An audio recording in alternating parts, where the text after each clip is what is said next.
Number 2, ask those quality questions to find out what's really going on inside of a person. Because a lot of times they have standards that are unachievable.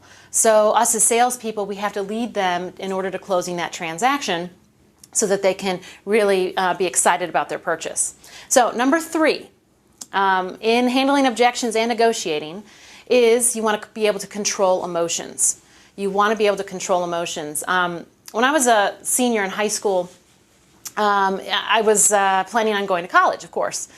And I actually applied to 17 colleges. I obviously couldn't make a decision. And I thought moving to Florida would be where I wanted to live. And I went down there after applying to 7 schools and didn't like it at all. Finally picked a college. And you know, it was interesting. My mom said to me, she goes, well, you're going to graduate. There's no question. But that doesn't mean all the battles are going to be taken away. Okay, so the same thing happens in sales. Like I said, you have to make a choice to be successful.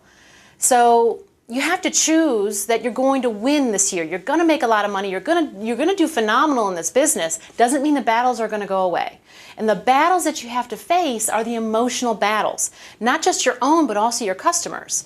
Now, I want to prove to you that the emotional battles or barriers that are in our way are what we really have to overcome, and most people don't want to talk about it. So let me give you an example.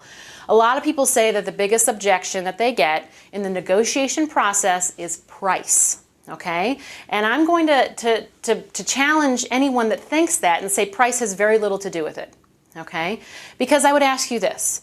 How many of you here know, and I want you to raise your hand, Bill will tell me if you're doing it or not, how many of you here know someone that bought something that they could not afford?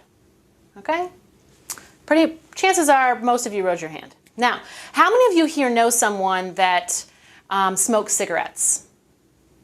Okay, there's probably a few out there. And how many of you know someone that's very overweight? Okay, hands again, I'm sure that there are a lot out there. And how many of you know someone that has a friend maybe that dated someone that was like a total loser?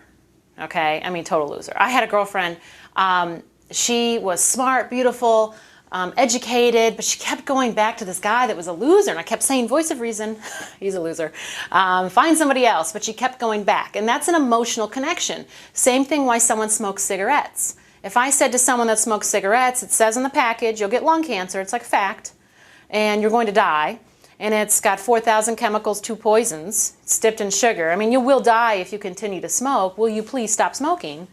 Will they stop? The answer is typically no. Why? Because we've got parts inside of us. We have a part of us that wants to stop and a part of us that does not want to stop.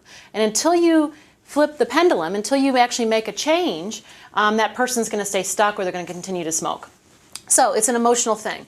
Next thing I would ask you is, you know, someone that, think about the shoes, the purse, or the pants that you have on today. Did you pay over $50 for any of those things that you have on you? I'm sure if you're a man, you probably don't have a purse, but anyway. But think about it. Maybe your spouse. You know, why is it that people pay $500 for a handbag, $200 for shoes, $300 for a pair of jeans when they can get all that for under 30 bucks?